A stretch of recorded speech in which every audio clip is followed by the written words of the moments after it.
Hey guys, welcome back to our channel. নিয়ে চলে এসেছি best places to visit in Kurseong part 2। এখানে আমরা তোমাদের সাথে শেয়ার করব কার্শিয়াংয়ের সবচেয়ে বিখ্যাত ভিউ পয়েন্টগুলি।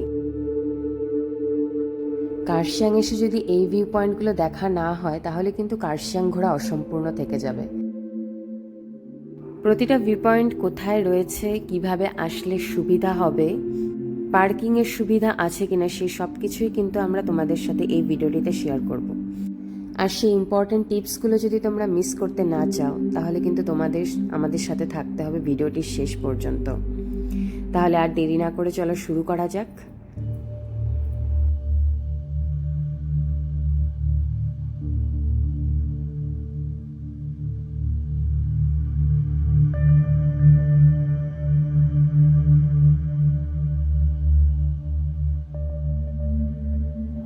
সকাল সকাল আমরা শুরু করে দিয়েছি আমাদের আজকের জার্নি।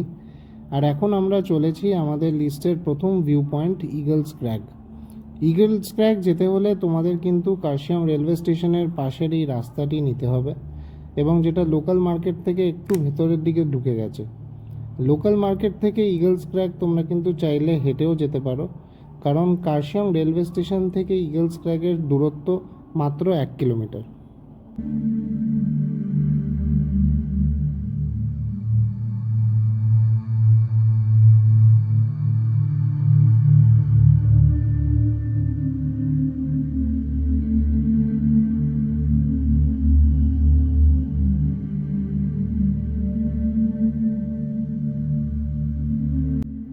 আমরা পৌঁছে গেছি ইগলস ক্র্যাগ।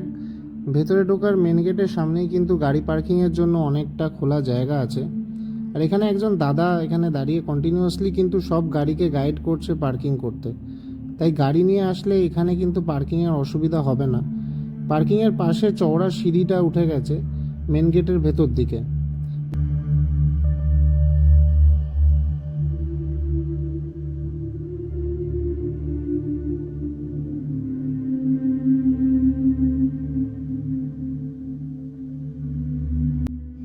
সিঁড়ি দিয়ে ওপরে উঠে এসে মেন গেট দিয়ে ভেতরে ঢোকার একটু আগেই সিঁড়িতে দাঁড়িয়ে যে স্বর্গরাজ্য আমরা দেখতে পেলাম তার সত্যিই কোনো তুলনা হয় না।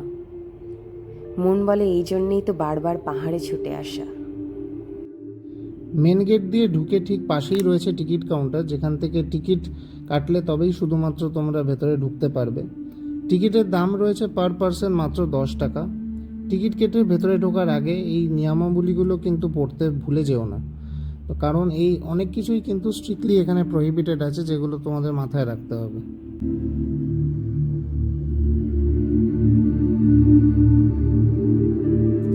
টিকিট কেটে ভেতরে ঢোকার সাথে সাথেই কিন্তু এক টুকরো ছেলেবেলা তোমাদের ঘিরে ধরবে।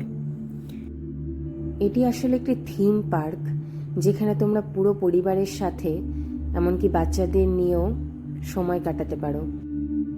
চারিদিকে সাজিয়ে রাখা বিভিন্ন ওয়াইল্ড অ্যানিম্যালের স্ট্যাচু আর ডাইনোসরের স্ট্যাচু দেখে বাচ্চাদের কিন্তু খুব ভালো লাগবে।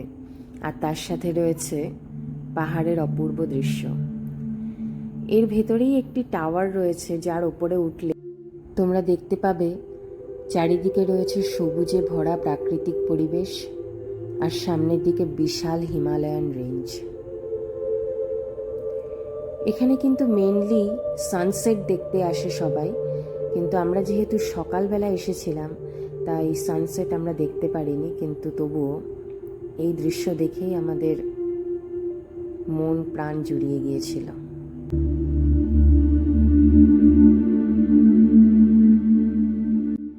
ইগলস ক্র্যাগ নামটিও কিন্তু এসেছে এই প্রাকৃতিক ভৌগোলিক অবস্থান থেকেই। পাহাড়ের ধার বা ক্র্যাগের আকৃতি অনেকটা ঈগলের ডানার মতো, তাই ব্রিটিশ আমলের নাম দেয়া হয় ইগলস ক্র্যাগ।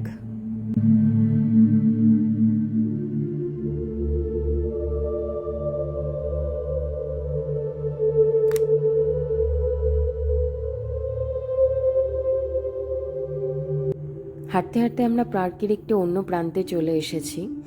এখানে অনেকগুলো বসার জায়গা আছে, যেখানে পুরো পরিবারের সাথে বসে তোমরা সময় কাটাতে পারো। আর সামনে রয়েছে পাহাড়ের ধাপে ধাপে সাজানো চা বাগানের সারি আর তার সাথে ছোট ছোট পাহাড়ি গ্রাম। এখানে আমরা যেহেতু মনসুনে এসেছিলাম তাই মেঘও ভাসতে দেখতে পেয়েছিলাম, অপূর্ব লাগছিল। আমরা প্রায় আধ ঘন্টা মতো এখানে বসেছিলাম, যেহেতু একদিনে আমাদের অনেকগুলো ভিউ পয়েন্ট কভার করার ছিল, তাই খুব বেশিক্ষণ আমরা এখানে থাকতে পারিনি, কিছুটা সময় থেকেই আমাদের বেরিয়ে আসতে হয়েছিল।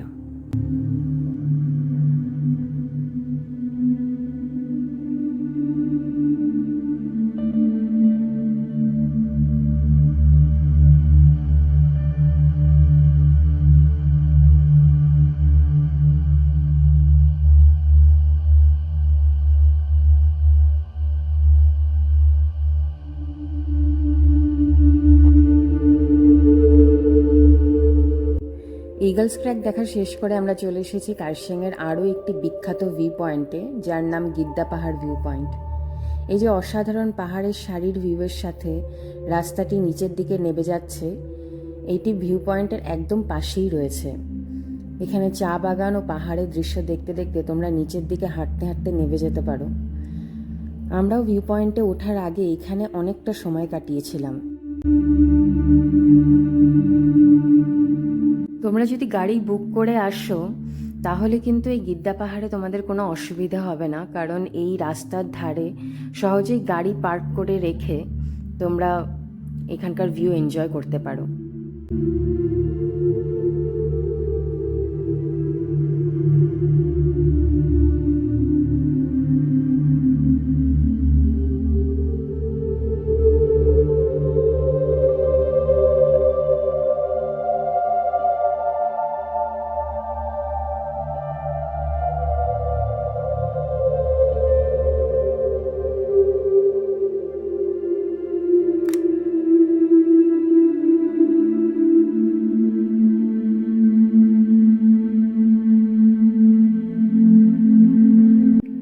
ভিউ পয়েন্টের পাশে অনেকগুলো চায়ের দোকান রয়েছে, আর রয়েছে ম্যাগি, মোমো, বিস্কুট, চিপস ইত্যাদির দোকান। তো সুতরাং সকালের হালকা ব্রেকফাস্ট তোমরা এখানে চাইলে করে নিতে পারো, আর তারপর তোমরা ভিউ পয়েন্ট দেখা শুরু করতে পারো। ভিউ পয়েন্টে ওঠার জন্য এরকম সিঁড়ি করা আছে, এই সিঁড়ি ধরে কিছুটা উঠে গেলেই তোমরা ভিউ পয়েন্টে পৌঁছে যাবে। এই ভিউ পয়েন্ট থেকে কিন্তু কাঞ্চনজঙ্ঘাও দেখা যায়। বিশেষ করে সকালে সূর্য ওঠার সময় যখন রোদ এসে পড়বে বরফে ঢাকা শৃঙ্গের ওপর, তখন কিন্তু সেই দৃশ্য হবে সত্যিই অবর্ণনীয়। গিদ্দা পাহাড় নামটি কিন্তু এসেছে গিদ্দা মানে ঈগল বা বাজ পাখি থেকে। একসময় এখানে প্রচুর ঈগল দেখা যেত, এখন যদিও অতটা দেখা যায় না, কিন্তু নামটা থেকেই গেছে। অনেকে একে ইগলস ক্লিফ বা ফ্যালকনস ক্লিফও বলে।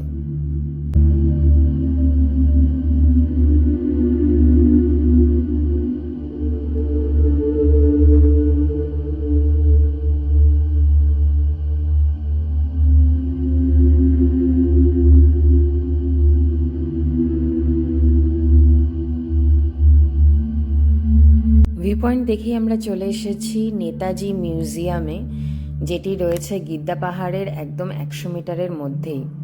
তাই আমরা হাঁটতে হাঁটতেই চলে এসেছি গিদ্দা পাহাড় থেকে এই মিউজিয়াম দেখার জন্য। মিউজিয়ামে পৌঁছানোর জন্য তোমাদের কিন্তু এই রাস্তা ধরে বেশ খানিকটা ওপরের দিকে চলে আসতে হবে, এবং রাস্তা শেষ করে এই সিঁড়ি ধরে ওপরের দিকে গেলেই তোমরা পৌঁছে যাবে সেই অমূল্য সংগ্রহশালাটিতে, যেখানে আজও শ্বাস নিচ্ছে ভারতীয় স্বাধীনতা সংগ্রামের এক গৌরবময় অধ্যায়। কারণ এখানে 1936 সালের 16 নভেম্বর থেকে 1937 সালের 2 মার্চ পর্যন্ত নেতাজি সুভাষচন্দ্র বসুকে গৃহবন্দী করে রাখা হয়েছিল। এই সময় নেতাজি গুরুতর অসুস্থ ছিলেন এবং ব্রিটিশ সরকার তাকে কার্শিয়াংয়ে নজরবন্দি অবস্থায় চিকিৎসা নিতে দেয়। কিন্তু স্বাধীনতার স্বপ্নবাজ এই মানুষ পাহাড়ের এই শান্ত পরিবেশেও তার ভাবনা থেকে থেমে থাকেনি। এখানেই তিনি লিখেছিলেন তার কিছু গুরুত্বপূর্ণ নোট, পরিকল্পনা করেছিলেন পরবর্তী পদক্ষেপ। আজ ওই বাড়িটিতে সংরক্ষিত আছে নেতাজির পড়ার চশমা, লেখার টেবিল, চেয়ার, খাট, এমনকি তার ব্যবহৃত কাপড় চোপড় পর্যন্ত। আর সবচেয়ে বড় কথা, পুরো বাড়িটি সংরক্ষণ করা হয়েছে ঠিক আগের মতো, যাতে দর্শনার্থীরা অনুভব করতে পারেন ঠিক সেই সময় নেতাজি কেমন পরিবেশে ছিলেন। গিদ্দা পাহাড় থেকে এখন আমরা রওনা দিচ্ছি হনুমান টপের দিকে। দূরত্ব খুব বেশি নয়, প্রায় 3-4 কিলোমিটার মতো, কিন্তু রাস্তা একদম সিনেমার মতো সুন্দর। রাস্তাটা সরু হলেও একদম মনোরম। একদিকে গভীর সবুজ চা বাগান, অন্যদিকে পাহাড়ের নিচে মেঘের আস্তরণ। পাহাড়ি বাতাসে চুল উড়ে যায় আর গাড়ির জানলা দিয়ে ঢুকে পড়ে ঠান্ডা হাওয়া। এই অনুভূতি সত্যিই বর্ণনা করা যায় না, শুধু অনুভব করা যায়। এখানকার রাস্তা কিন্তু আমাদের কলকাতার রাস্তার থেকে বেশ ভালো। কোনো পটহোলস নেই, কোনো গর্ত নেই, কিন্তু কিছু কিছু বাঁক আছে, একটু খাড়া আছে, তাই যদি বাইকে ওঠেন সাবধানে চালানোই ভালো। মাঝে মাঝে রাস্তার ধারে ছোট ছোট দোকান দেখা যায় যেখানে গরম চা আর ম্যাগির গন্ধ ভেসে আসে। এটাই হলো কার্শিয়ংয়ের আসল সৌন্দর্য, মানুষের সরলতা, প্রকৃতির শান্তি আর পাহাড়ের গম্ভীর উপস্থিতি। প্রতিটি বাঁকেই যেন একটি নতুন দৃশ্যপট খুলে যায়।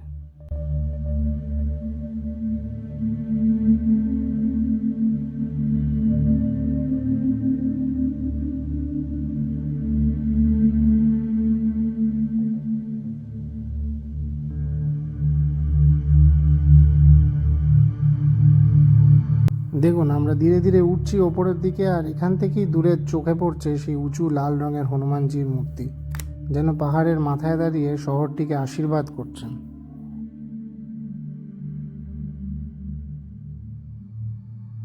এই জায়গাটা সত্যিই শান্ত। এখানে এসে মনে হয় সমস্ত দুশ্চিন্তা যেন পাহাড়ের হাওয়ায় মিশে যায়।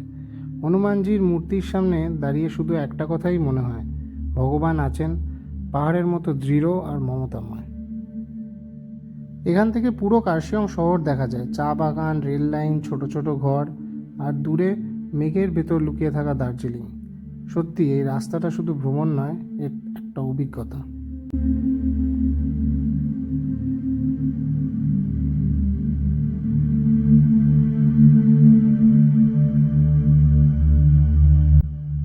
হনুমানজি স্ট্যাচুর সামনে এখানে একটি চা বাগান আছে যেখানে তোমরা বসে ফটো তুলতে পারো, কিন্তু ওখানে যেতে গেলে তোমাদেরকে ওই একটা বড় দেওয়াল করা আছে, সেই দেওয়াল টপকে যেতে হবে। অনেকটাই রিস্কি হয়ে যায়, কিন্তু তাও আমরা গেছিলাম, কিছু সুন্দর সুন্দর ফটো তুলেছিলাম। আমাদের নেক্সট ডেস্টিনেশন হলো ডাউহিল স্কুল আর ডাউহিল ফরেস্ট। তো ডাউহিল স্কুলে যাওয়ার জন্য এই যে রাস্তাটা আমরা ধরেছি সেটা একটা জঙ্গলের মধ্যে দিয়ে রাস্তা, আর এটা ডাউনহিল রাস্তা, আমাদেরকে এখন আপহিল যেতে হচ্ছে না। এই যে আমরা পৌঁছে গেছি ডাউহিল স্কুল। তোমরা দেখতে পাবে পুরনো ব্রিটিশ আমলে আকর্ষণীয় স্থাপত্য, পাইন গাছের ফাঁক দিয়ে প্রবেশপথ, সব কিছু একটা পুরনো ফিলিং দিচ্ছে। 1879 সালে তখনকার lieutenant governor of Bengal sir Ashley ইডেনের উদ্যোগে কনস্ট্যান্টেশিয়া নামের একটি বাড়ি কিনে স্কুল শুরু করা হয়েছিল। মূল উদ্দেশ্য ছিল সরকারের নিম্ন ও মধ্যবিত্ত কর্মকর্তা কর্মচারীদের ছেলে মেয়েদের জন্য একটি ভালো স্কুল তৈরি করা। স্কুলের প্রথম ব্যাচে ছিল মাত্র 16 জন ছাত্রছাত্রী, কিন্তু দ্রুত ছাত্র সংখ্যা বেড়ে গেলে পুরনো ভবন যথেষ্ট নয় লাগে। তখন ডাউহিলে রেলওয়ে অফিস ও কোয়ার্টারগুলি শিক্ষা বিভাগের হাতে দেওয়া হয়।